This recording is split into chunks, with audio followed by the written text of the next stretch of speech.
What is up, generals? This is Fiasco. We are back with Ultimate General Civil War. We're playing the Union Major General campaign, and we are preparing for the Battle of Chancellorsville. The army has been cleaned up post the campaigns leading up to Chancellorsville.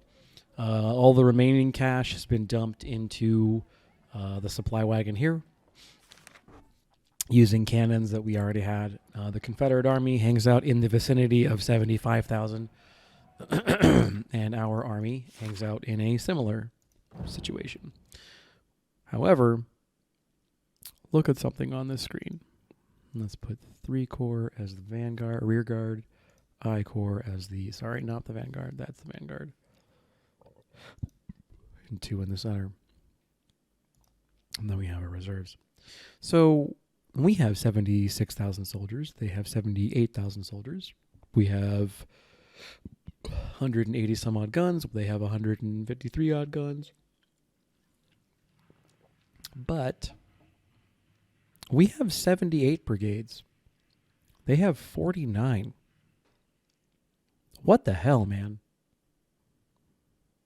So our brigades are going to be all over the place. But their brigades are going to be huge. Unless there's, unless it's kind of like, how in Second Bull Run, you start off with that one battle and you fight like 6,000 dudes and you think, I outnumber them 7-1 or something ridiculous like that. Unless it's like that, I don't know what the hell. But then if that was the case, I imagine we wouldn't be seeing the soldier number and the brigade number not match up. So I'm deeply concerned about the numbers that we're going to be facing in this battle. And if these are as big as I'm afraid they're going to be, this might turn from an interesting and fun battle of essentially organizational defense to an oh my god slog. Just a real slog. So yeah, let's jump into it. This is Fiasco at this level. Well, let's just jump into. So our forces have crossed here and are now moving to Confederate territory. It's heading down this road. Main army is approaching by that way. Some other dudes are coming this way. All of us are meeting. Yeah, we have our camp here at this guy's pretty bitchin' farm. Like, all things considered, this guy's doing pretty well for himself. We are totally going to go ahead and push across this river and capture this flag. Yep, we're totally going to do that, right? All right, the vanguard's here. Woo!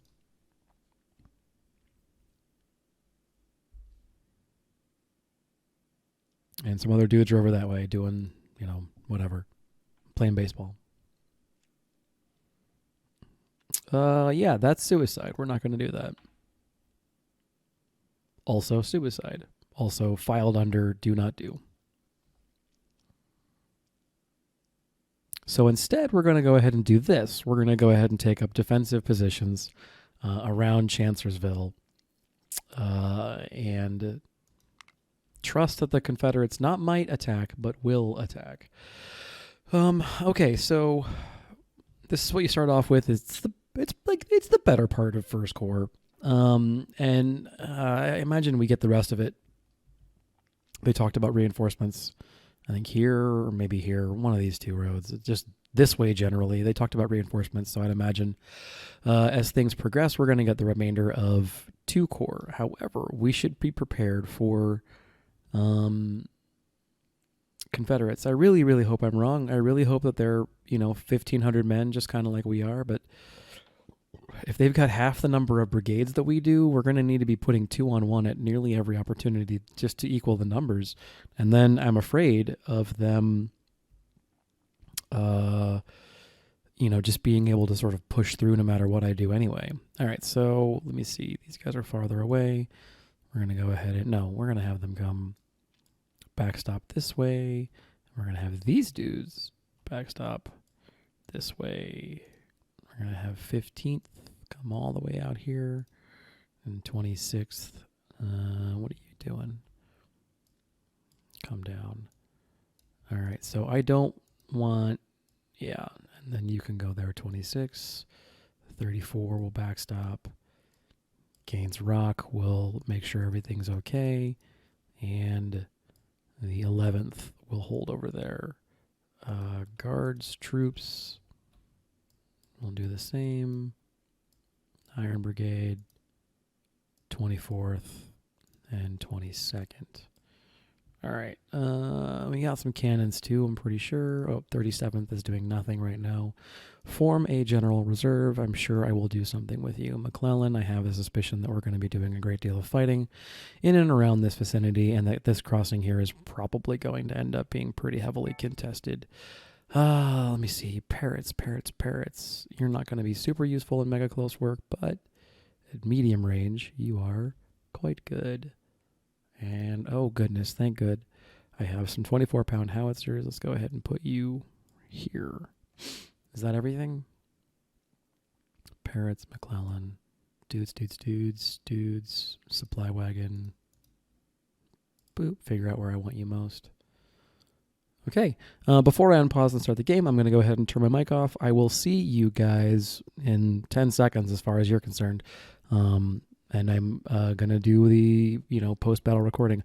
I'm also not going to come in at the end of the battle like I usually do, where I turn the mic on at the end of the fight and then whatever. I'm not going to do that this time. I'm going to to me, the post-battle recording always seemed kind of disjointed from whatever conversation I'd been having in the post-battle recording, to just get yanked back to the day that I play this, where usually I'm just like, oh, I took more losses than I expected. And, I don't know. I don't think that's really phenomenal content. So I'll go ahead and limit my day of recording to this, and then when the time comes, I will jump in with post-battle stuff. Now this is a slog of a fight, so it's a long one, but the actual fighting, I'm going to be doing I'm going to be experimenting here with this video of kind of a mixed time compression. So in a lot of the waiting scenes, I'll accelerating time by 3% or 300%.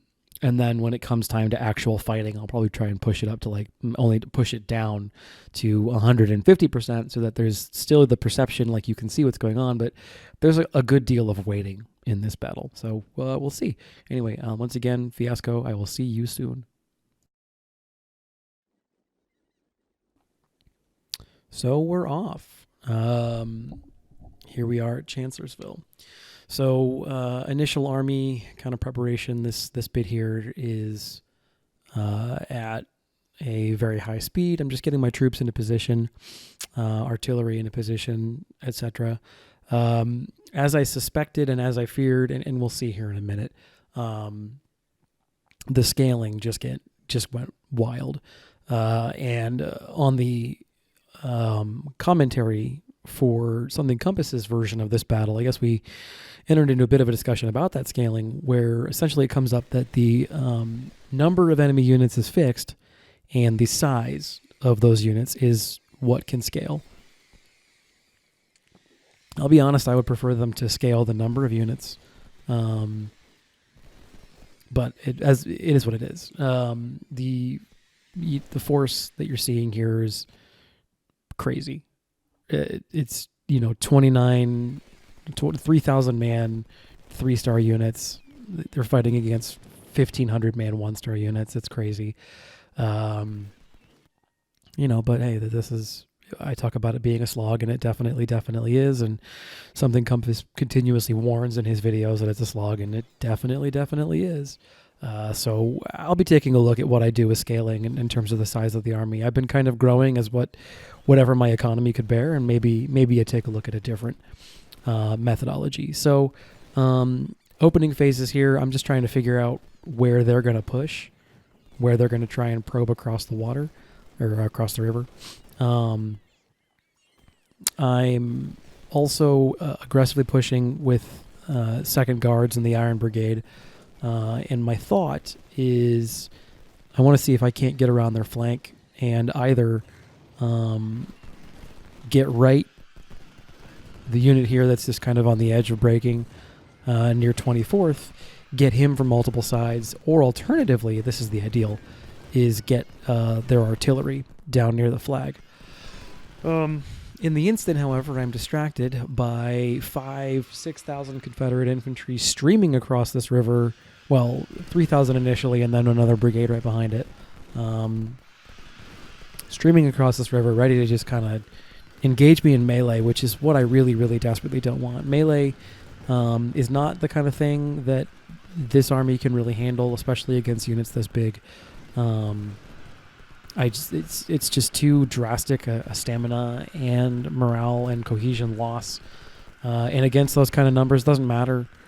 It doesn't matter what kind of supporting fire I'm throwing in there and everything else, and supporting artillery. They're just gonna outnumber me. That case 5 or 6 to 1 almost. Not quite. I guess it's more like 3.5 to 1. But yeah, it proves disaster. Well, it's not disastrous. It proves throw-offable.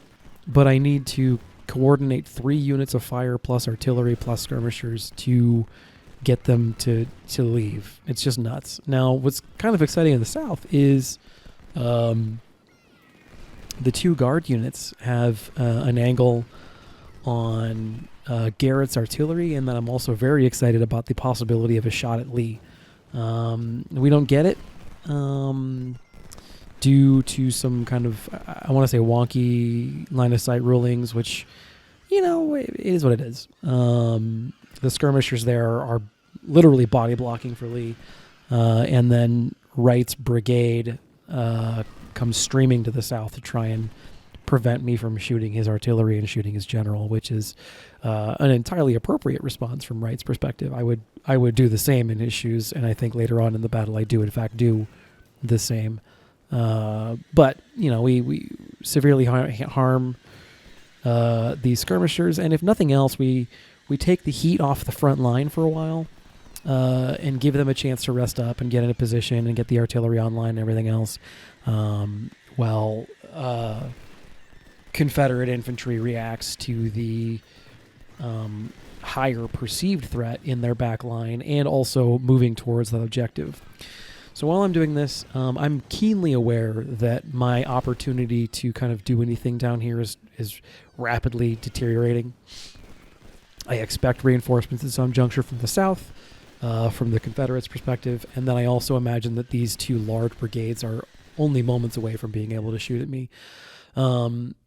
So unfortunately, I don't quite get Lee. I was definitely in a position where I kind of had tunnel vision about the possibility of getting the general, and you see me here take one last pot shot, and I think we don't get him this time. We do eventually get him over the course of the battle, but that's because we get, everybody. I'm not complaining about a volley on the cannons. It's just I definitely wanted to hit Lee. Anyway, now it's readily apparent that it's time to go. I've sacrificed a unit of skirmishers to try and buy me that time. It would have been worth it, I think, had I managed to get Lee. Less so am I concerned about knocking out one battery of artillery. Absolutely, every battery you can knock out is, one last grouping of 15 or 16 some odd guns shooting at you, but at the same time, I really, really wanted to get Lee. Anyway, so now I'm in the position where I'm looking at 2 exhausted units who may be out of position and a renewed thrust from the Confederacy to the north, where I'm not really prepared for it. So Wilcox or Wilson, I think it's a Wilcox, I'm not sure. He stands in that creek bed and gets off a couple of volleys. I'm more than happy to trade at that ratio. It's, very much in my favor. It's also just, we're so early in this battle, I can't afford any needless casualties, basically. And with these brigades being 3,000 men, look at this. They've taken at least 3 volleys of just them standing in the creek bed, getting shot at. And then there's, another brigade right behind them to do the exact same thing. So, every casualty I take here is a real pain in the ass. And I'm just keenly aware that we're so early in the course of the battle that it's only a matter of time. So I keep on probing with skirmishers, trying to see if I can't get an eye on their cannon. And also just I want to keep the AI brigades kind of on their toes. And the thought process there is, if they're shooting at the Shiloh Guards and 5th Infantry who are in great cover in the woods, and they're standing in the open to do it, they're not going to be attacking my front line where all that infantry up there is with McClellan or whoever it is, where they can stand in woods and I don't have good line of sight until they come streaming across that river. So it's advantageous for me in my process to engage down there than it is more so to engage in McClellan's position, however, I also can't afford to give up McClellan's position. So it's sort of a, damned if I do, damned if I don't. We get some reinforcements. There's nothing that's going to really do anything mega helpful for me right now except for a unit of skirmishers. I believe this is the one with the Browns. So they're definitely useful. But it's just, okay. That's generally what's happening as far as the battle at the moment. The overall fight, now that I've kind of given a blow by blow for a while and felt like I'm just keeping up with the pace of the video, the overall fight is a lot of fun. Even with the fact that I'm grinding out against these just massive brigades, I had a blast. I really had a good time. This is another battle that, kind of like Chickamauga, gives you the opportunity at genuine maneuver warfare, rather than, glorified tactical skirmishing or something. You have the opportunity to do some sweeping broad maneuvers with whole divisions and, theoretically speaking, whole corps. And you've really got to be thinking, to borrow a term from chess or any other war game, you've really got to be thinking a turn ahead of whatever you're trying to do, because the battlefield is so big and it's so heavily forested that movement is expensive to your stamina bar. So there's a huge Confederate force here to the south, and I'm very nervous about holding it back. And then increasingly, I'm starting to feel a pinch in my efforts in the south here, and so I'm starting to think about maybe retreating backwards across that creek, giving ground in order to buy time, that kind of thing. And I would imagine that this isn't terribly far from the situation as it occurred in the actual battle. The numbers were quite a bit different, but the way that this video game version of the battle unfolds is pretty, I think, faithful to what I've read about the historical fight. So part of my desire, I think, going forward in these videos to take a look at commentary is to less talk about the war specifically or the metagame.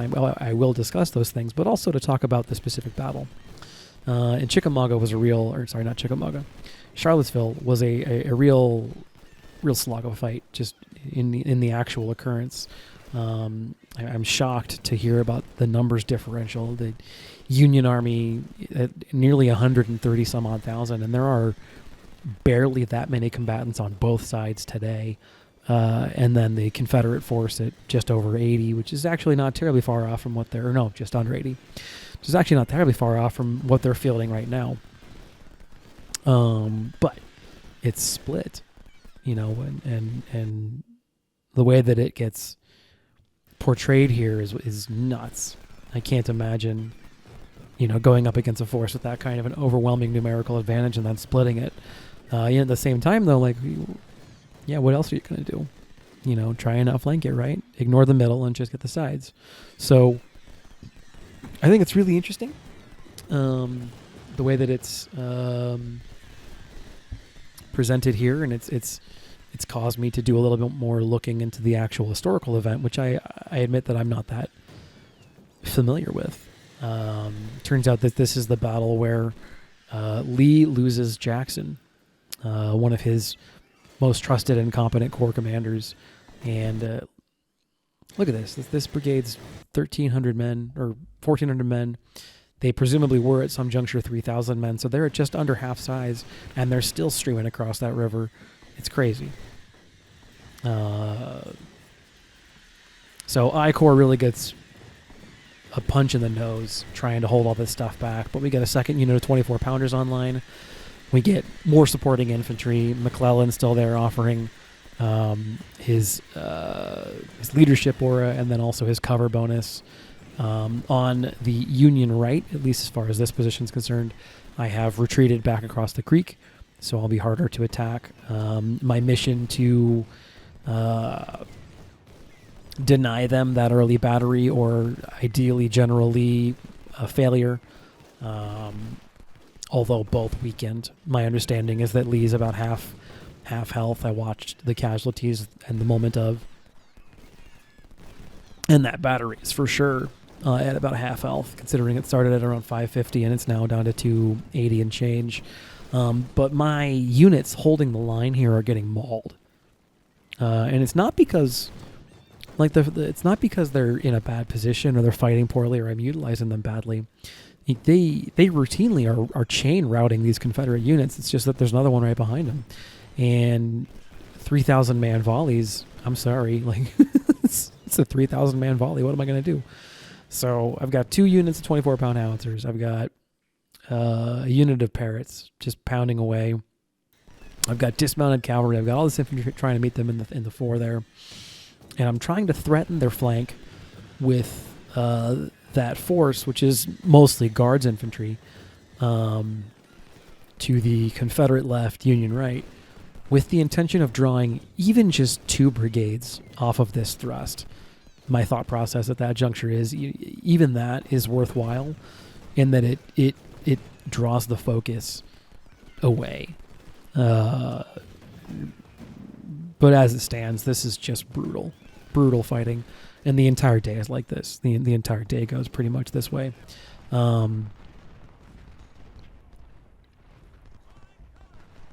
Yeah, so there's not a whole lot to talk about in terms of the tactics in this part of the fight.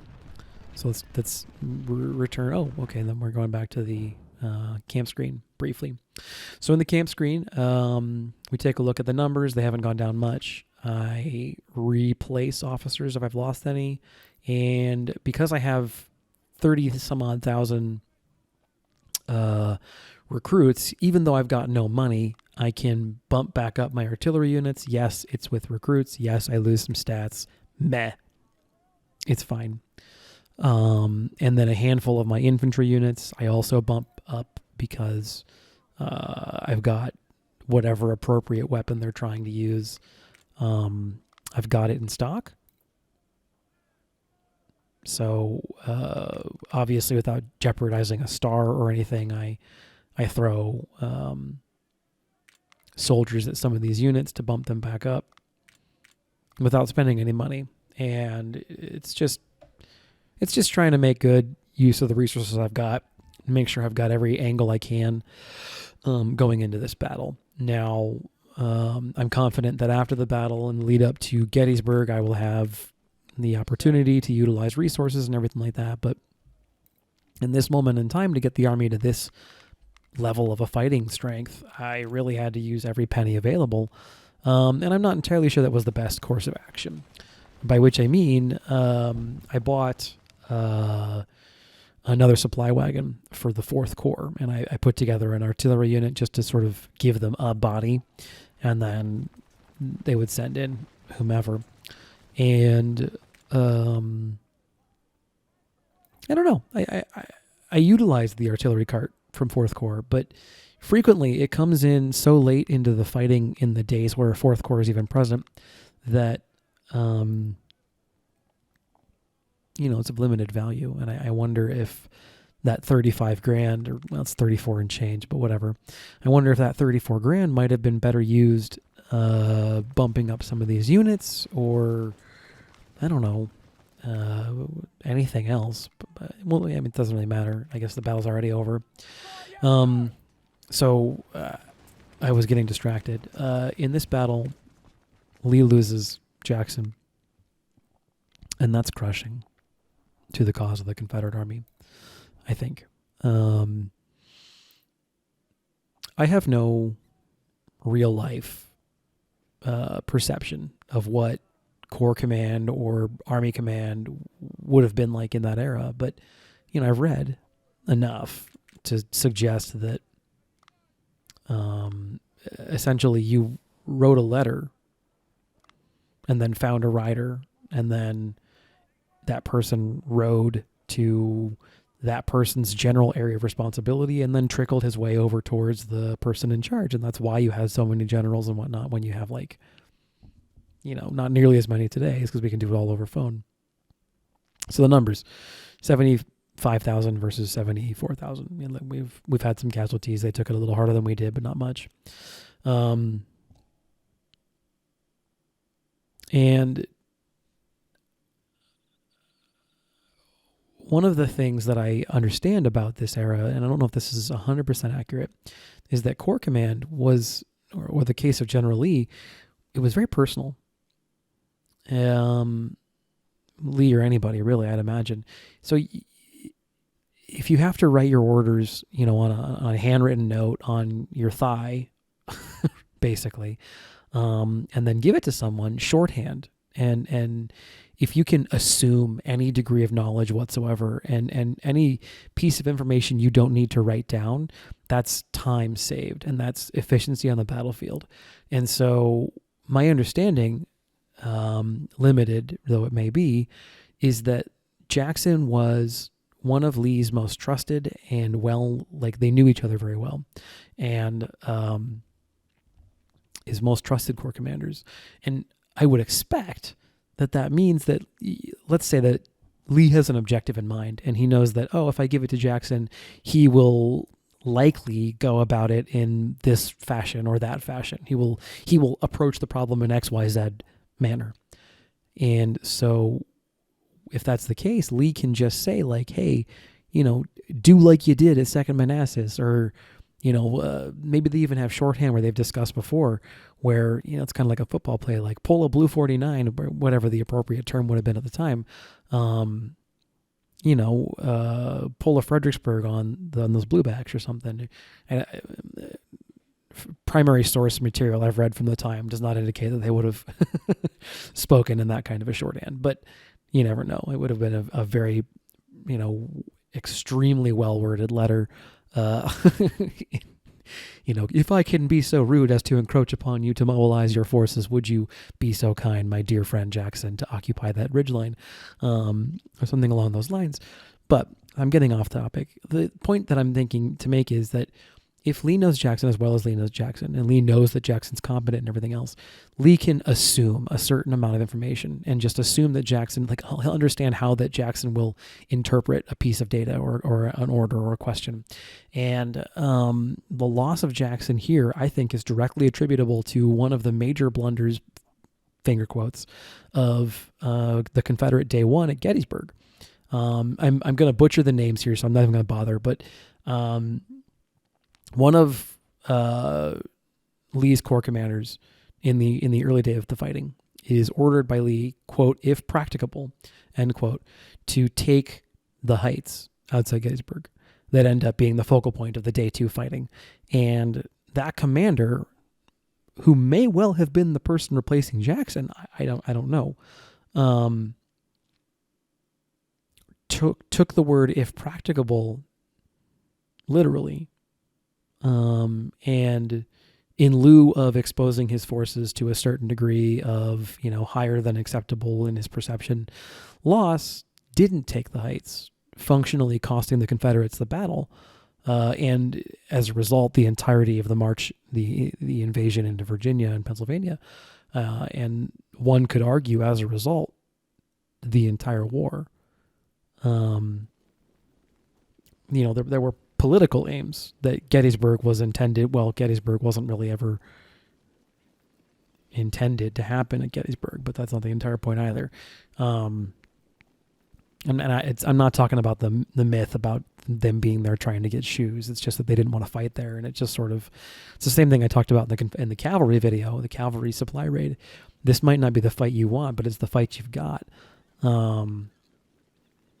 So the point I'm trying to get at is, let's say that Corps commander is Jackson, and Lee writes to this guy Jackson in his corps, and he says, "Hey, if you can, take those hills." And this guy knows, like, hey, it's important. Taking those heights is going to give us the ability to sight artillery down the entire Union flank, and they have to either give the ground and retreat, or accept that they're going to get cannonaded from, you know, all these positions that would allow the Confederate artillery to really make their power felt.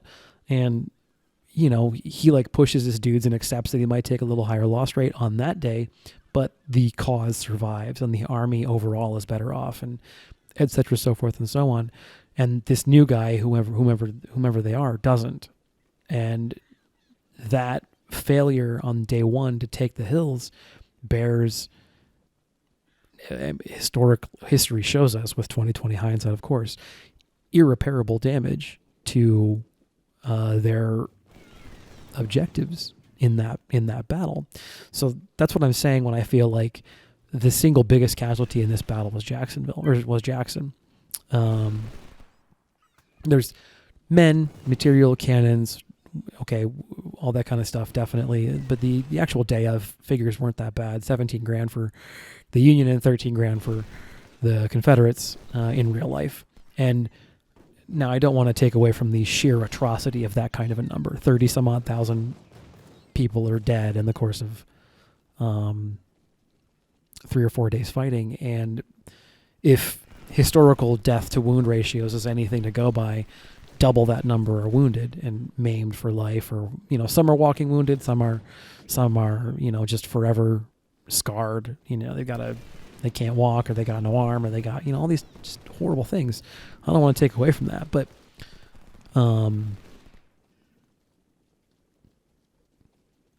the biggest one in terms of the overall strategic impact, or at least operational impact, is Jackson, I think, inarguably. This is also the battle where Joseph Hooker loses his command of the army, and given that the next battle in the campaign is Gettysburg, and we know George Meade commands the Union Army in Gettysburg, I presume Meade is the successor commander, but I don't know. This battle takes place in May, and Gettysburg doesn't happen until July. That's a long time. So you never know. Or is it June? I think it's July. It's a J month. So it could be January, but I'm pretty sure it's not January. I know it's the summer. Let's talk about what's going on the screen. So I have been, I've been waxing poetic about the effects of losing a corps commander. In the real world, I have been neglecting to discuss what's happening in the game. I'm preparing for I shouldn't know that Jackson's turned my flank and is attacking me, but of course I'm a player, so I do. And I've played this battle at Brigadier General, which I fully understand at this juncture is an entirely different kind of,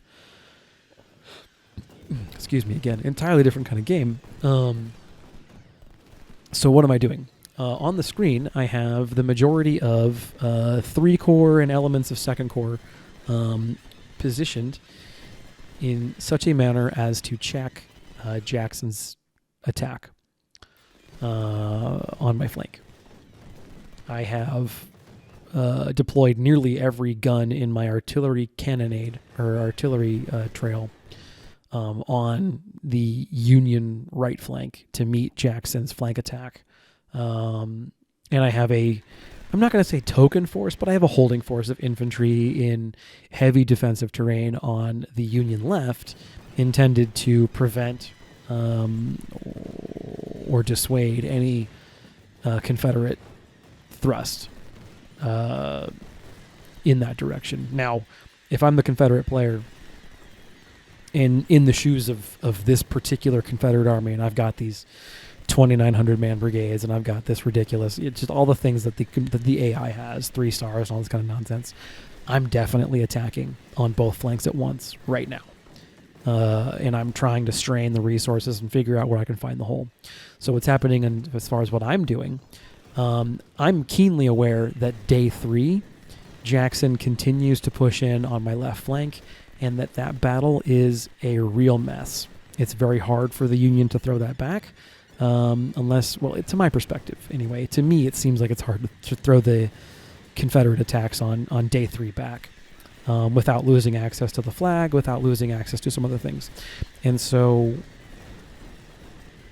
using some ahistorically accurate intel on Jackson's planned attack, I'm deploying a significant force to outflank his attack and then attack it in echelon. And the intention therein is to wait until the majority of his infantry is committed to a frontal attack and sweep down with my infantry and destroy as much of this force as I can today so I don't have to fight it tomorrow. And the number one priority, bar none, at the moment is his cannon.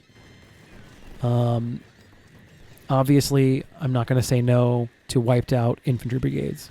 I'm not going to complain about wiping this cav unit on the screen. I'm not going to complain about, inflicting general infantry casualties or general casualties across the line or capturing supply wagons. I'm not complaining. I'm not unhappy about any of those outcomes, but they are not the primary objective of my operation today. My number one goal is to strip the Confederate Army of as much of its artillery as humanly possible, or to borrow the words of General Lee, as practicable today. And I am willing to accept casualties today to avoid them tomorrow.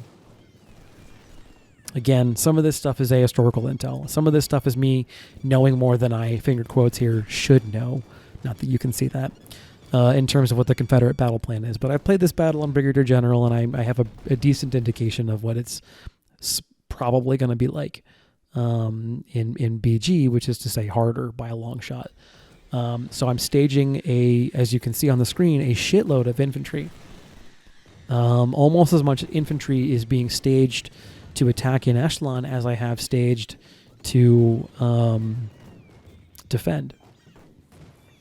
I've got snipers trying to pin cannons or at least pull them off the front line so that the cannons are wasting shots on my front line. I've got my melee cav engaging his melee cav with an eye towards just keeping any harassing elements or any flanking element away from my infantry. And I think I launched the attack here in a manner that is, I think, preemptive. I should have waited longer before I came in to launch this particular attack. But, I mean, hey, it is what it is. So I start moving with 3 brigades forward because I sensed that if they can cause whatever unit is on the Confederate facing the 3 in the middle here, and I can't see on the screen, it's just too small words, but whatever unit is currently facing basically north on the screen, faced up against 3 Confederate infantry or 3 Union infantry in the open, I perceive that if I can turn them, I can turn the entire flank. And so I commit. And one unit just gets wrecked. So it's Gaines Rock and I think 25th Infantry and one other one I can't read the name of. And one unit just eats a volley, and that's super crappy. But I pour every ounce of artillery fire I have into Lane, possibly, who is supporting and just now getting turned or routed by the line infantry.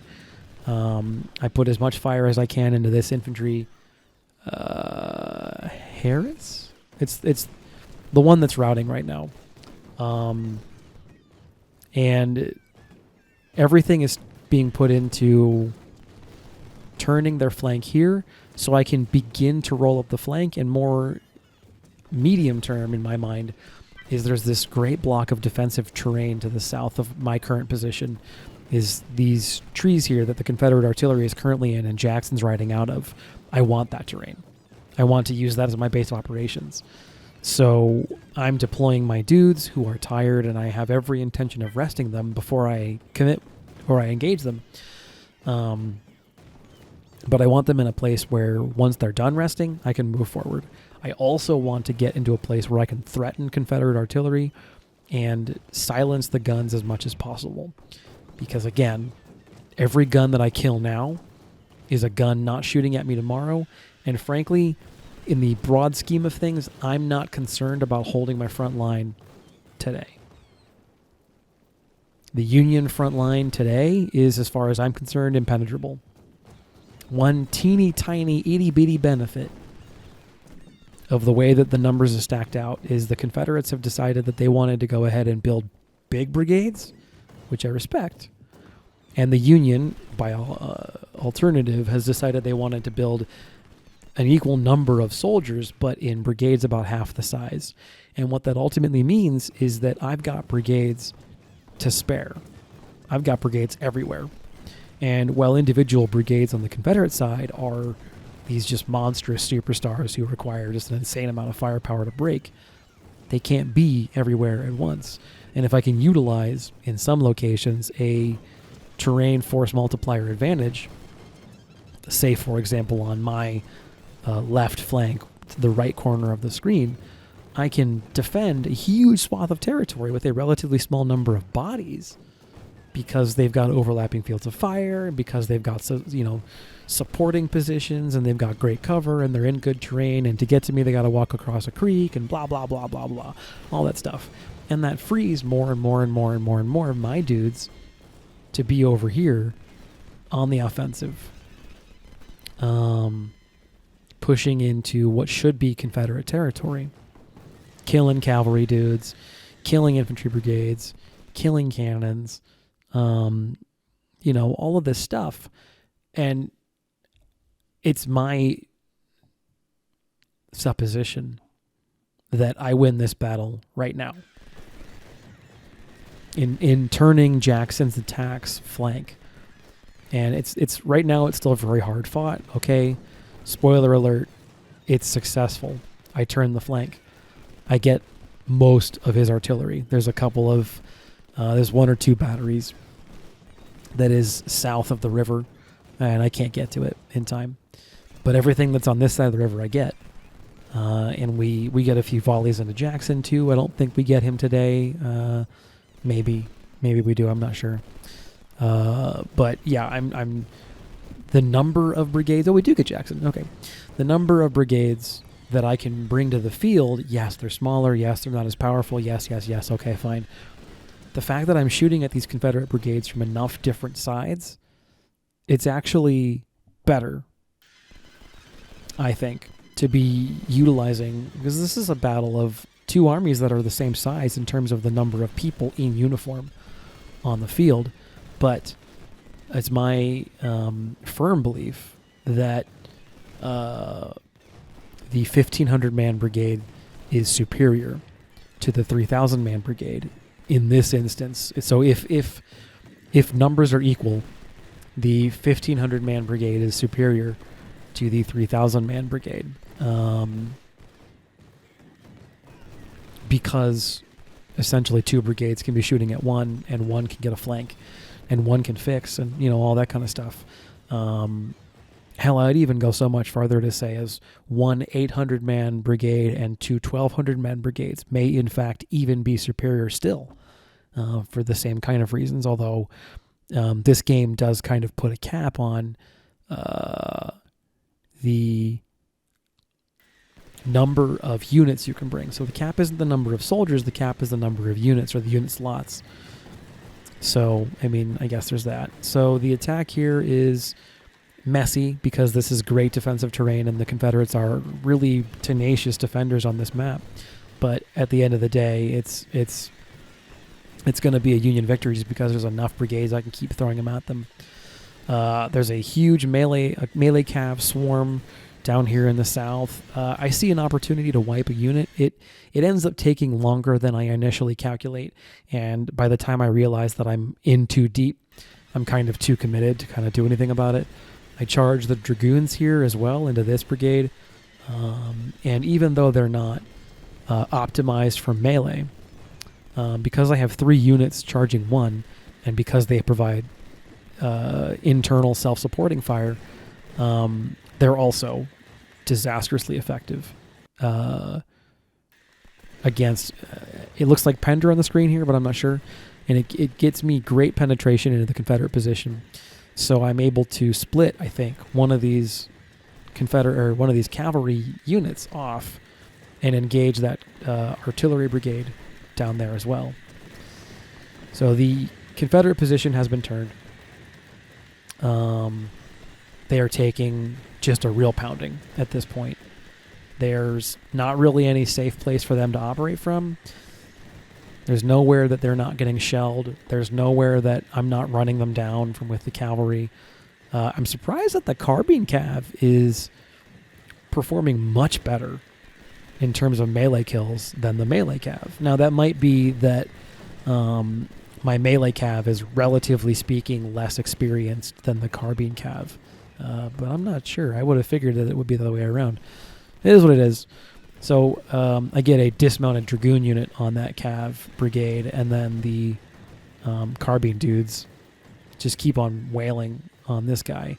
I actually, now that I'm watching it, I have a suspicion that the carbine cav is so effective because if ever a unit is drug out of combat for some reason, they pour a volley at extreme close range, and mounted dragoons with carbines are abnormally effective in this instance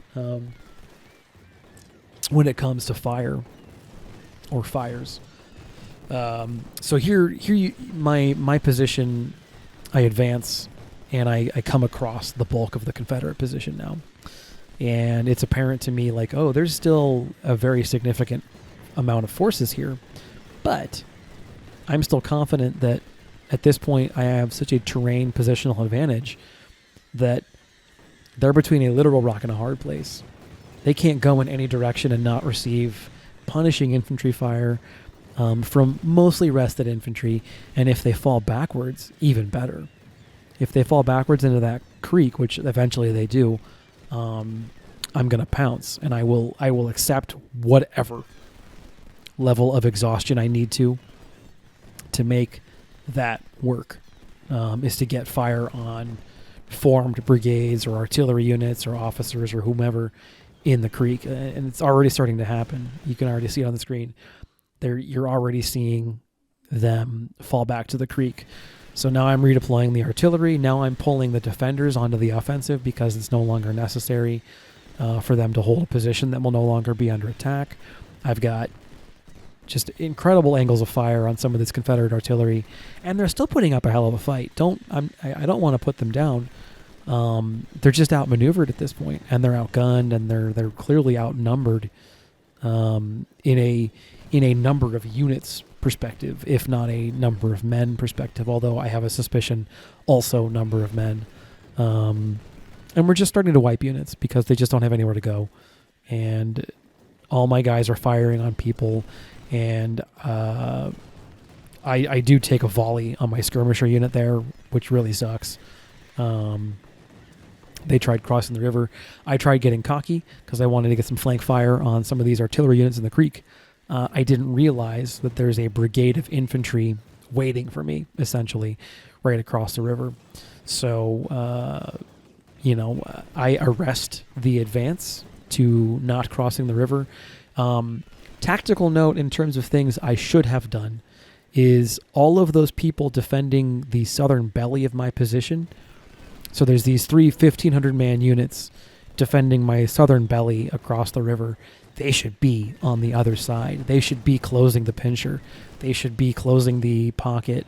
It's the 43rd, I think, or 42nd. It's large numbered infantry, no stars, no experience, all that kind of stuff. I can't think of a better place for them to earn their first star than really just cementing the death knell of Jackson's entire command. In the event, I didn't attack with them until too late. I didn't realize their potential impact until too late, and a non-zero portion of his command survives to see tomorrow. The next day's fighting would be phenomenally easy if I'd managed to get all of it here. But I get, enough that I'm happy. I see Dobbs now again. I still haven't killed that infantry off in the corner of the screen, but they're also not in a position to really kind of meaningfully resist me, so I'm not that worried about it. I'm happy to keep grinding it. They're melee cav anyway, so melee cav needs the experience. It's not a big deal. I'm moving the dragoons around the rear. Okay, finally they're clear. They're also exhausted, so I'm going to just go ahead and as far as the day's fighting, their contribution is done. They've done what they're going to do. It's all good. I'm trying to get to the point where I can get shots into all of Jackson's artillery. Some of it is about to get just instant rout. And my concern is not so much in wiping units right this second. It's rendering units to the point where they can't shoot or they can't shoot effectively. And yeah, I get it. So if I'd had those three, yeah, and I move them now, but it's already too late. They like the opportunity to close the door and just get the whole thing and wrap this whole thing up in the bag and call it a day. It's obviously past. But live and learn. That would have been a phenomenal opportunity. That would have been a huge coup in terms of the way that this battle could have gone. Unfortunately, I think I kill 2 supply wagons over here trying to capture them. So, I mean, that's unfortunate, but it is what it is. Still, it's more supplies the Confederates don't have for tomorrow, too, so that works out pretty well. I would certainly appreciate the $4,000, let me tell you. But, if the alternative is the Confederates having supplies tomorrow or $8,000, I think obviously I'll prefer denying them the supplies. Amusingly, they still try and attack. It's wild. They don't move aggressively with their artillery, or I would... They don't move aggressively with their artillery, or I would simply wait for them to come into fire and then get shelled into oblivion. But again, my number one objective today is cannons, not dudes. Dudes are nice. I'm not going to complain about getting dudes, but at the end of the day, my real objective is cannons. Because I want tomorrow to go as smoothly as it possibly can. So I'm detaching skirmishers now so that I can try and cross the river without just blundering like an idiot blindly into canister fire, like the AI frequently does. And that's essentially what I'm trying to do here is I've got suspiciously accurate intel. And I'm trying to make tomorrow as easy as possible, and then the day ends before I get all of the guns, which is fine. We go back to the camp screen. I think maybe not. I don't know. I'm pretty sure I do. Yeah, look at their numbers. So they were at 75 at the beginning of the day yesterday, and now they're down to 47. That's just massive. That's crazy. Pretty light in terms of the officer losses. I do need to kind of take note of some of the officer losses here, because when you do this, and then when you get to the end of battle screen, and you look at like the promotions and the wounded and whatnot, they won't show up as wounded because I have a sneaking suspicion that the game doesn't have a database of like who are the officers you went in to the battle with. It simply takes a look at like who are the officers that you currently have attached to your units, and then are they currently wounded or dead. And I'm pretty sure that that's all that the game checks for, which is totally cool. So I'm topping off some units again. I have a suspicion this may also negatively like affect the accuracy of some of my casualty report figures. So this may be fiddling with the numbers. I'm not actually sure. If I would imagine if they don't carry forward the officers across the duration of the entire battle, it seems likely they also don't carry forward the casualties. So this likely does modify my numbers. Frustratingly, I am watching this now and I realize that 7th Cavalry had picked up their star already, and I don't catch that on the day of. So there's this whole portion of the battle they go where they could have, endurance and ride speed and whatever else that you get with the melee cav perk. They could have that, and they don't, because I'm just not paying attention. So that is what it is.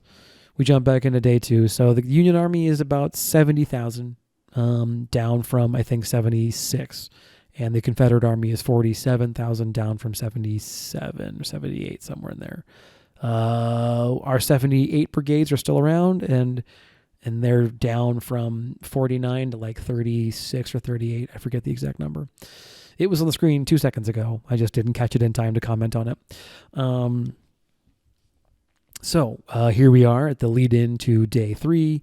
This is a really good brief about what's happening on the actual battlefield, or what's happening in the game battlefield. Obviously, the positions that I've occupied makes this somewhat unrealistic, because I would be just not here at this point. But it is what it is, and I imagine this does do a pretty good job of mimicking what happens historically, where presumably, if this had gone historically, this is to indicate that my left flank had more or less collapsed, and I folded inward, and then an exhausted Confederate army had waited overnight, and now we're back into it, and they've renewed the attack. Look at this terrain from the Confederate perspective. The attack on the left has great terrain to do so from, and the Union position is exposed and silly, and like they're standing in the worst possible places. I need to rejigger a lot of this stuff. And so what I'm doing is I'm essentially planning on repeating the same strategy from yesterday, in game, which is to say that I'm going to meet them in the center in terrain of the best possible position for me, and then with a very strong left hook, crush their offensive in an envelopment attack, or an echelon attack. And in the center, what that means is I pull back, which does seem counterintuitive. I pull back such that, this is going to sound stupid, such that we can engage in open battle. And that's because from any of the entrenched or fortified positions I have access to, they can stand in the woods and shoot at me, and I'm not much better off than being out in the open. So my thought process in this moment is, well, let's utilize the cornfields. It's not much, and as far as I'm concerned, it's really not like a significant improvement, but it's better than nothing. And I think the cornfields provide concealment rather than cover. So I don't know if the game model's missing versus just not doing anything when you hit. I would imagine the game just treats like a hit period as a kill or something, and then damage reduction from the cover or something. I don't actually know how it models it, although I know Pandakraut has given us this data. I just haven't read it all. I apologize. So I leave most of these forces up here. I also move all of the dragoons up to the north, with the intention of having them form the extreme edge of my big right hook. All of the traditional cavalry, however, deploys to the right, the holding action, we'll say. So the forces to the south of the map are not going to be involved in anything as glamorous as a sweeping, broad, grand right hook or anything where they're going to, echelon attack and destroy entire units or anything. Rather, they have a grueling and brutal task ahead of them, and that is simply to hold. Initially, I envision occupying the same positions I was in yesterday, but I realize the Confederates are already in them, and I have zero desire to engage in inter-forest fighting with 3,900-man Confederate infantry brigades, especially because in the course of yesterday's fighting, I had little or no opportunity to degrade Lee's command. So Lee's command in the south here is functionally untouched, and the command in the north is the one that is weakened.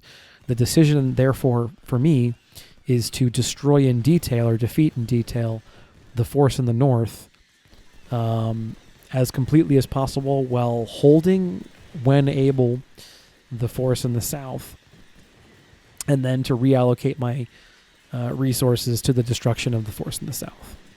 So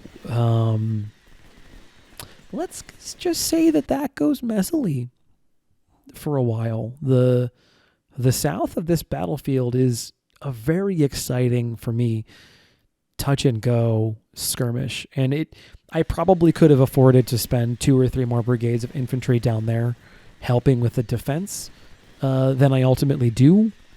And that would have made things, I think, a little smoother. But in the event The forces that are down there ultimately end up being able to, or proving up to the task. It's just a very grueling first few minutes.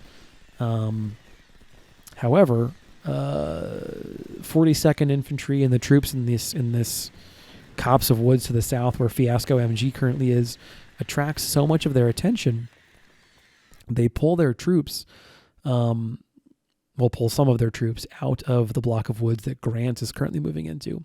And it allows me to get enough fire on that one brigade from enough different directions that it, routes. And then I can occupy that position, which is excellent. And it gives me an opportunity to later hit Confederate artillery directly with infantry, just these knockout punches, these knockout body blow type punches that are just really hard to recover from, I think. So what's happening in the South is I'm really just trying to do my best to triage Confederate offensives. If I get an eye, and this is why I have all of my snipers and all of my cavalry, my heavy cavalry over there, is if I get an eye on their artillery train, it is my understanding that the right Lee's command still has all of his guns, and I need to neutralize them, and if that means just morale shocking them and that's it, that's fine. I can use skirmishers to do that, but I have the cavalry there. At the moment, they're just resting up because they're still exhausted from yesterday. But if I get the cavalry in position to charge a gun crew, I'm going to take it. Because cavalry, two of them together, working in tandem, can and will melt a gun crew. One by itself doesn't ever seem to do it, but two together is fine. So I have basically a gigantic artillery park in the middle near Fiasco MG. All of the guns except for one howitzer, which is supporting the south, and then one wired unit, which is supporting the middle and the holding action, is positioned in the center in a manner so as to threaten the Confederate push towards the flag, coming from what used to be Jackson's command is now Stewart's command. So, side note, maybe I shouldn't have killed Jackson yesterday. I should have waited till today, but I mean, whatever. So I do see my window to advance the skirms. I'm continuously redressing my line. I'm continuously aware that some of these units are on the edge of morale. It's not ideal, and it causes me, like, I'm reading the battlefield and I launch my echelon attack earlier than I wanted to, because I realize, looking at the map, I've overcommitted to the echelon attack and undercommitted to the defense. And so instead of trying to reallocate units that won't get there in time to do anything and be tired when they do get there and blah, blah, blah, blah, blah, I decide instead on aggression, which, if you've watched my series, is probably not a surprise. I'm exceptionally hard on my light infantrymen. I am quite hard on my regular infantry as well. When I watch my videos in playback, especially when I compare and contrast to my peers, I watch my vids and I'm like, man, I really like to keep my troops in contact as much as possible, and I do. I like to keep that front line as engaged as I can when I have the momentum, and I to my credit, I also do a good job falling back when I don't have that momentum. So yeah, I read the battlefield as it stands in the moment, and I think I'm undercommitted against Lee's command. I need to do two things. One, neutralize those guns. Two, prematurely launch the attack on the echelon. If I can silence or distract his guns, which is what I'm doing here, and my skirmishers are paying for it, but it's keeping me in the game as far as I'm concerned. Cannons are less effective against skirmishers, especially skirmishers on the wood. And so it is a calculated risk, in my opinion, to accept that fire, which I'm not a huge fan of doing, versus letting them put 45 cannon into formed line infantry, who even in cover will take unacceptable losses in that instance. So I'm deploying the skirms in an aggressive manner that is a calculated risk and definitely a one that I'm not sure was the right call. We'll see. I managed to get an infantry unit directly onto an artillery brigade, and it's 5th Infantry. Things start to almost immediately turn in the south. We rout one artillery brigade. We rout another. I see an opportunity to charge with a cavalry unit, so I bring that in. Meanwhile, the south, the Confederate offensive towards the flag basically folds, just completely collapses.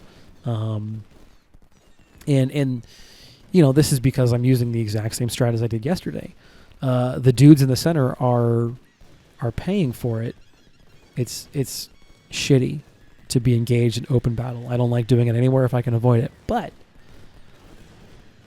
at the same time, my losses in the center are less than they would be, I think, because I have so much artillery. I have so many cannons providing so much supporting fire that the offensives that the Confederates launch in the south are, I don't want to say abortive, but they're not carried through with nearly the same level of chutzpah that they were utilizing in day one. So I get over aggressive here in the south because I'm like, I got them. They're on the ropes. Like, I hit the push in and do the thing. I get really excited. In this moment, I'm thinking I can, wrap up and clean sweep the entire thing. Dude, there's still like 15 or 20,000 like men down 18,000 some odd men down there. I don't know. There's still plenty of fight. There's still 30 guns up and running. I've got a line on 3 units, so that's 45. Like, that's still a shitload, and I should be proud of that. But they're not finished by any stretch. My dragoons managed to pull off a charge against the only other artillery unit supporting the Confederate attack on the left of the screen. Union right. Confusing, I know. That's very exciting. So their offensive here has been entirely de-gunned, or defanged, as far as I'm concerned. And so now what I'm trying to do is get my dudes in covered positions and force the Confederates basically into this block of open terrain in the center of this big wheat field here, which I've panned away from. I'm trying to wipe out cannon units. I'm trying to do a lot of things here in the south. What I ultimately should have been doing is pulling 27th and 9th Infantry back. They're overextended. They're not in a position to get the kind of kills that they need to hold that ground. It's just, it's just a bad news. But my thought process is, like, the Confederate command is boxed in. Yes, I'll take losses, but eventually things will start chain routing and they've got nowhere to retreat to. And at that point in time, I can come in for the final kill. However, I don't have enough forces in place to make good on that, basically. And I needed to read that better than I do and pull back. Ultimately, I'm ecstatic with how this is going. I'm generally very happy with the flow of the battle, and I do get the memo. It's not before it's too late for a couple of the men in the 27th, but I do get the memo and pull back. And generally, while I have some mistakes and some things I'm not happy about with the things going on to the holding action in the south, broadly speaking, especially compared to where I was at the beginning of this major general playthrough in terms of the barely contained levels of aggression, I'm very happy with how all of this engagement ended up going and continues to go. The echelon attack in the north, I am ecstatic with. I couldn't be happier with how really all of day 3 unfolds.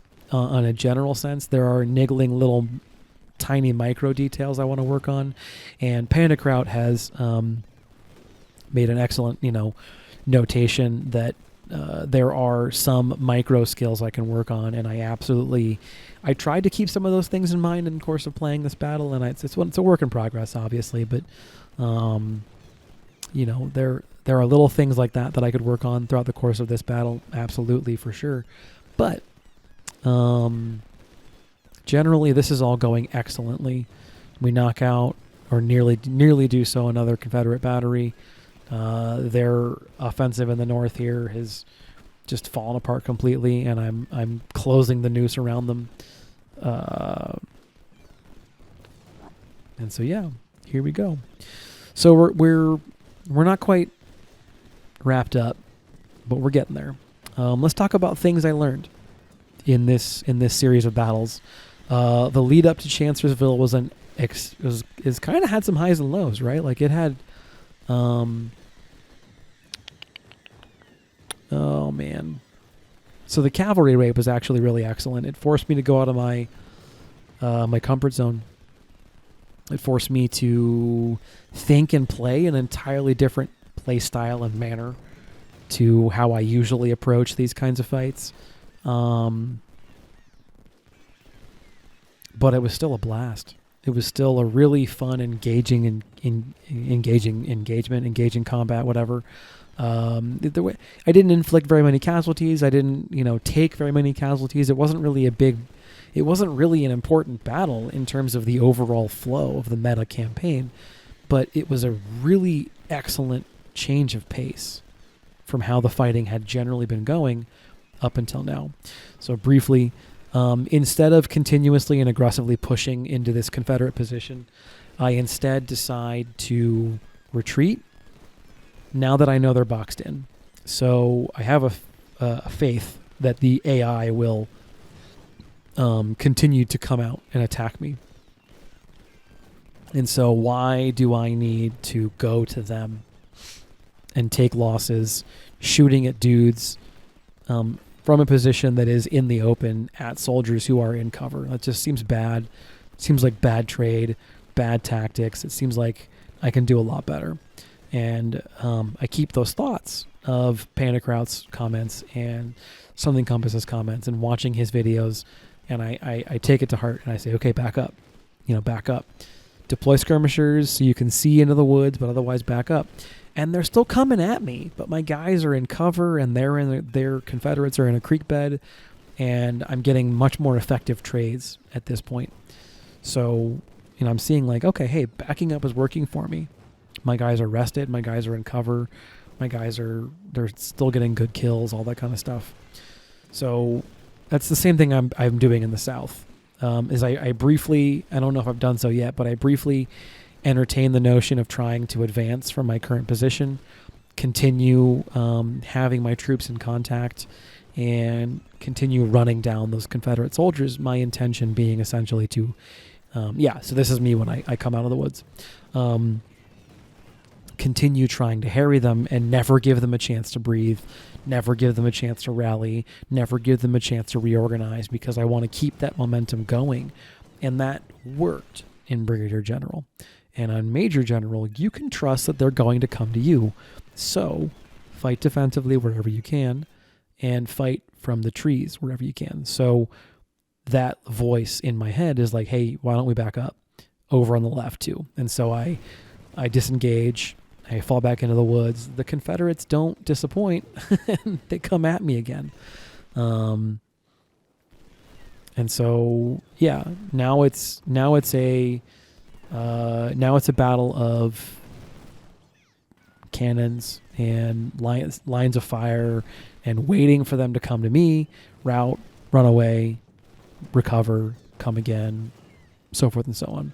This happens here in the South as well. It's basically just the same idea being applied in both parts of the battle. So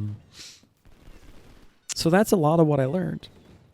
Is I was very aggressive in the battle that comes after supply raid, and for the life of me, I can't think of what the name of that engagement is. Right? Oh, Nansemond.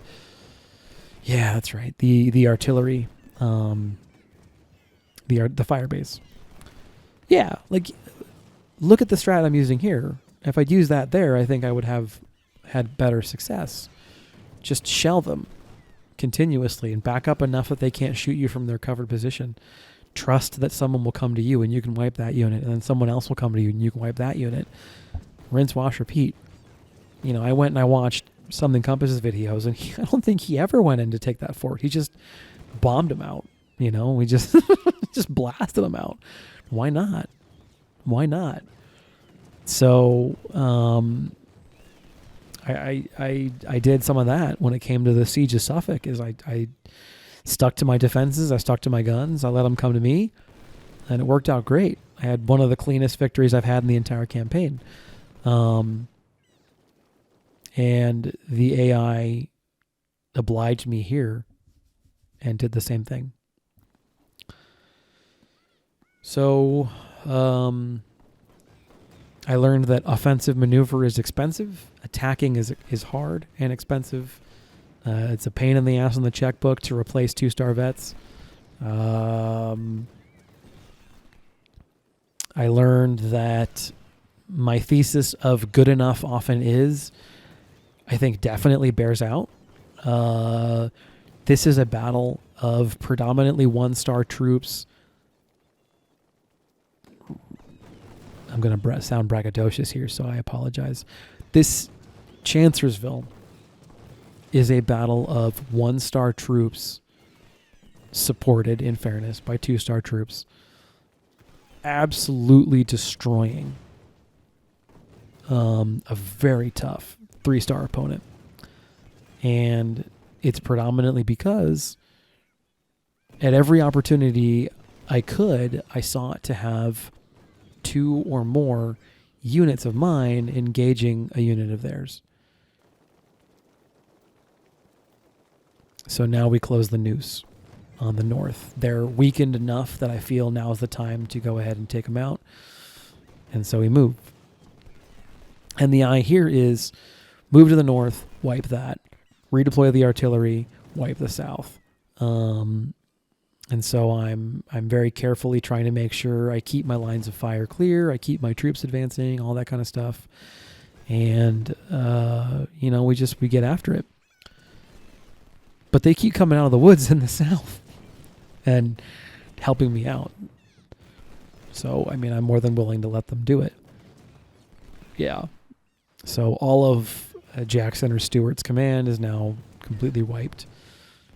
That's a huge portion of their army just destroyed.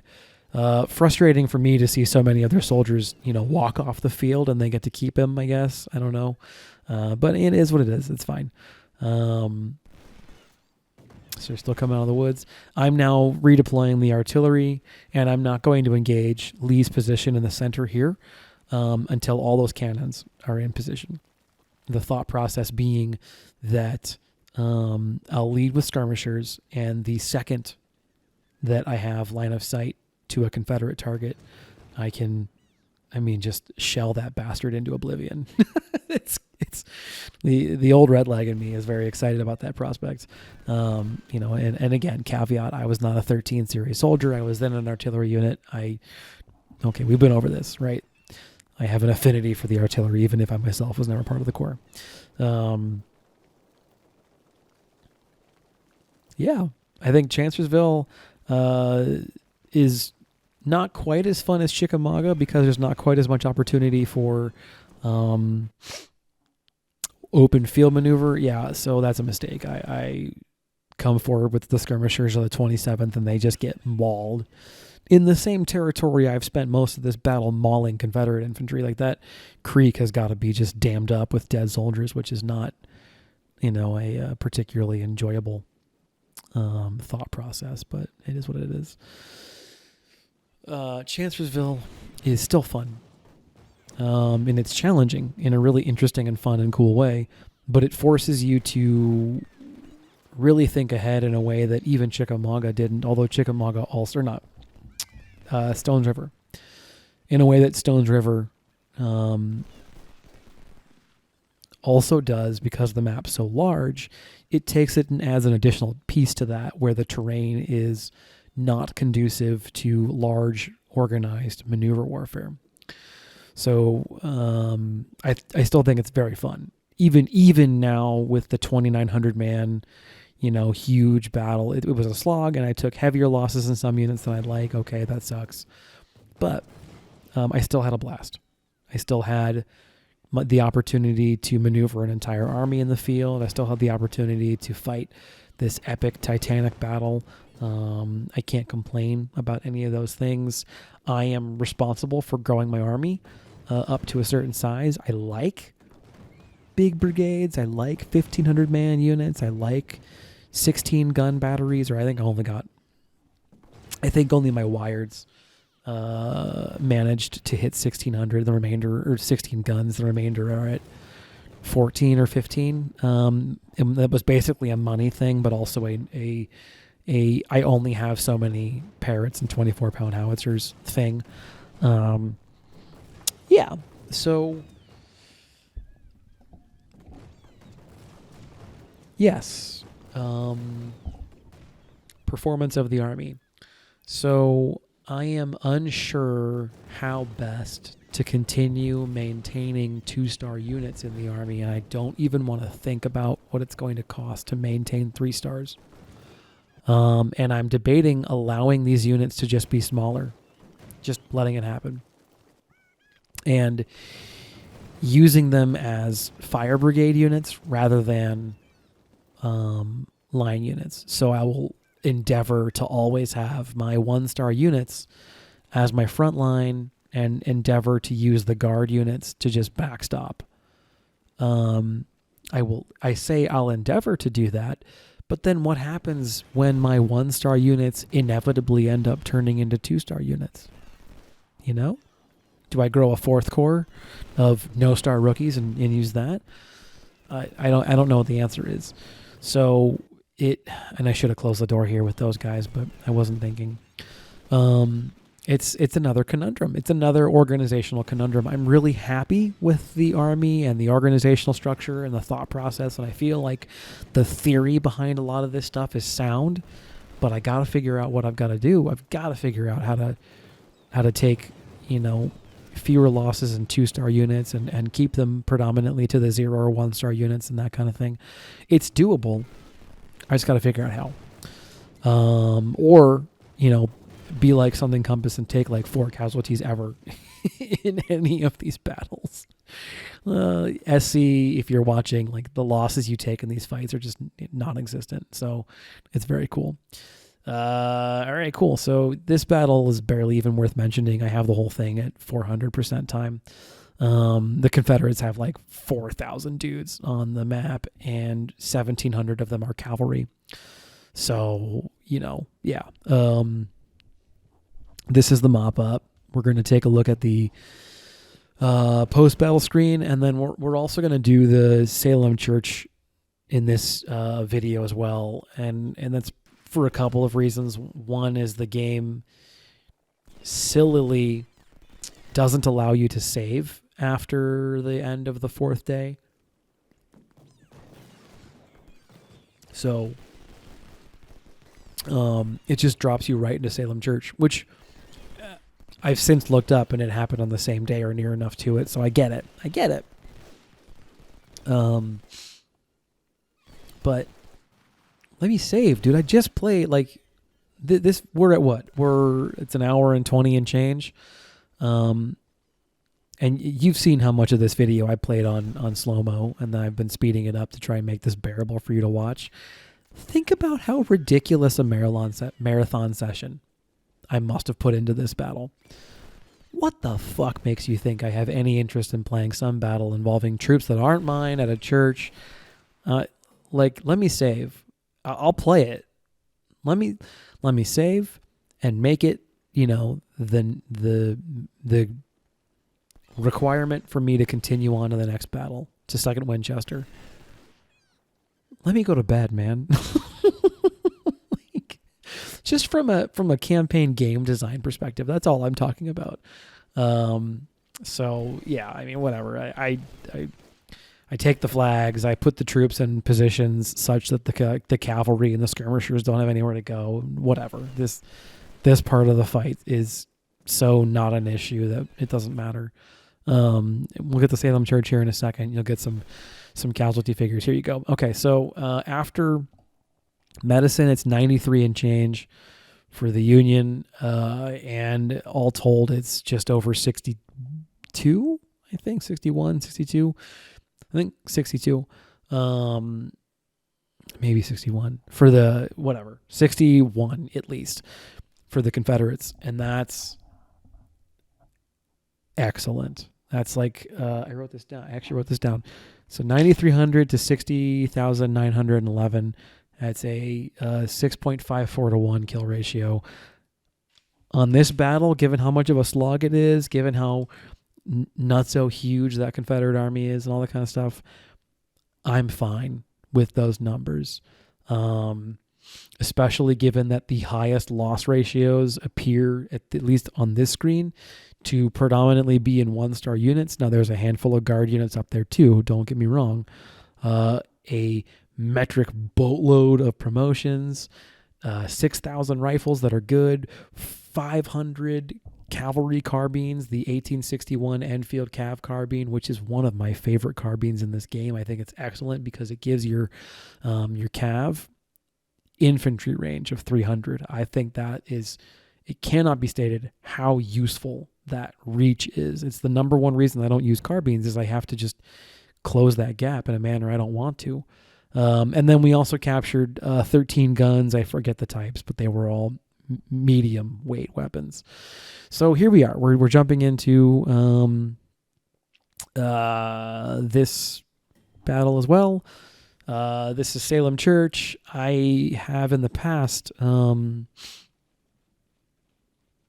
will admit to doing some research before I fought this battle. So I've in the past approached from the north and always found it to be incredibly difficult. That little teardrop-shaped copse of trees is where I attempted to launch my attacks from in the past, and it just never works. Even on, and I've played this like twice on Brigadier General, and it's even at that point a slog. So I'm figuring at Major General, like, I don't want to lose this battle.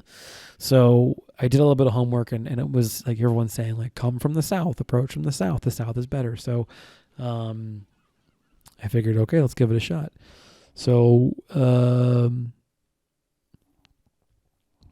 evidently this is an actual, not this is an actual skirmish with these exact numbers, but evidently this is very close to a skirmish that occurred in and around Salem Church on the same day or in the same time period as the Battle of Chancellorsville, and did in fact involve Sedgwick's 6th Corps. Say that 6 times fast. And also elements of, I believe, 2nd Corps in the actual engagement. And it didn't involve numbers quite like this, but it was basically something kind of like this, where Sedgwick is sort of trying to hold open the door and prevent Lee's escape. I think in the historical event, the Union does not win this engagement, I think. But things are different in Fiasco's universe. We engage Winfred? I can't read it. Wilfred. Sure. We engage Wilfred. Out in the open. I think it might actually be Wilfred. I need to find a way to do this with like a full-size editor. I use Hit Film Express. I love it. I think it's fantastic. It's got a great editing ability in terms of a lot of the functionality, but in order to do the post-processing recording, I have to record sound in Audacity and then port it over and map it up and all this kind of stuff. And I have about 30 seconds of audio in all these videos that gets cut out before any of you ever see it, because I have a timestamp in the video to match it up. So I say that the recording will start at 8:23 or whatever, and then I say mark when that time occurs in the audio, and I cut all that shit out, obviously, and then I dump it in the timestamp. So, but the render of the video that I am dubbing over has not fully processed yet. And so it renders in like probably 480p, maybe 720, maybe. And it also doesn't use the full monitor because, like every video editor out there ever, I have a whole bunch of other windows in which I need to do stuff, cells and other different video feeds and blah, blah, blah, blah, blah. I will say learning how to edit videos and stuff for this project, posting Civil War battles to YouTube, has probably been one of the more fun hobbies I've gotten into from that perspective. And I've really enjoyed... excuse me again. Sorry, I'm having so many hiccups, guys. I've like grown to really, really, really enjoy the engagement with the community. Obviously, the two most active, really only commentators on my videos have been Panda Kraut and Something Compass. But I've had the opportunity to speak in the Reddit forum for Ultimate General, and a couple of users here and there have told me they watch and enjoy my series, and I got to tell you, like it means a crap load. It means a lot that anybody can watch me dirtling around in these battles and learn something. Because the secret is that we're always learning, and we're always we always feel like, not dumb, but we always feel like maybe we could do better next time or something. I'm shocked every now and again when Something Compass mentions that, I've shown him a trick that he hadn't thought of before in a certain battle, or he's going to try and do this, that, or the thing, or whatever. It blows me away when I can teach someone something, and it's humbling and very exciting to just have that level of engagement. So yeah, that's a big part of it. And yeah, I want to say thanks again in the video. Good Lord, if you made it this far, first of all, thank you for that alone. Secondly, for everybody who watches, if you thumbs up, if you don't do either of those things, if you're subscribed, if you're not, whatever, just thanks. Like it means a big deal. It when I see these videos that get more than 5 views, I'm blown away. And I don't look at the usage statistics. I don't see who makes it past the first half hour. I don't look at whatever that stuff. So if you're playing this battle, I've tried approaching from the north a bunch of times, and it never works. And I've tried approaching from the south exactly once, and it works great. So I'm sure this is not even close to being a perfect execution of approaching from the south, but approaching from the south was clean. It gave me the opportunity to seize the flag, hold the flag, get some reliable casualties on Confederate troops. None of these guys are mine, so I'm not that worried about force protection, but I'm also really not all that worried about casualty infliction either. I suppose there is some desire to hunt down and cause casualties, but it's one of those like take it or leave it kind of things. So yeah, just treat this thing here as a little island, and be the king of your island. Every now and again, if you need to, send a unit of skirmishers out near that flag. One of the really, really cool things about this position versus other positions is that it's all right, cool. So 870 to whatever. Yeah, I get some guns and stuff. It's not a big deal. One of the great things about that position is it's hard for the Confederates to stand. So we get 38 rep, which is excellent, $240,000, which is excellent, and some number of recruits, which is cool, I guess. I will say that now that I've filled up training, I am tempted to go to politics because my cash situation is not phenomenal. But I'm debating as well logistics to eat into my supply wagon less. So I'm not sure there. The Army is, honestly excellent. Yeah, obviously it's worse for wear. Obviously it's been beat up. Some of my units are smaller than I might like. But very few of them have dipped below 1,000. And I think 11th Infantry, which is equipped with Tyler Texas's, may have started at 1,200. So 300 and change there is really acceptable. There's 34th Ohio. My, I guess, great granduncle, is it 3 grades or 4? I don't know. I have family that was in the 34th Ohio, so that's why I'm like, well, let's put them in there. And it's cool. It's you know, I have an uncle who's really into this stuff, and he went and he tracked it down, and he looked up the specific person and when they enlisted and from where, and basically just right off the boat from Ireland, and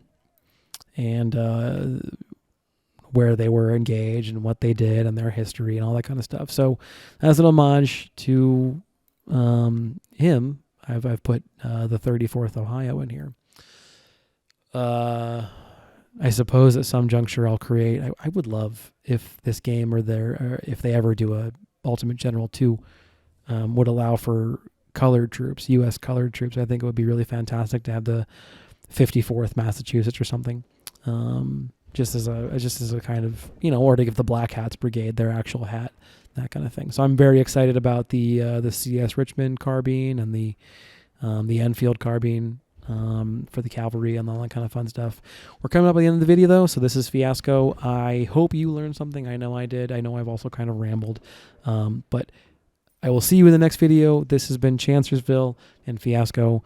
I really had a great time. Hope you did too. Signing out.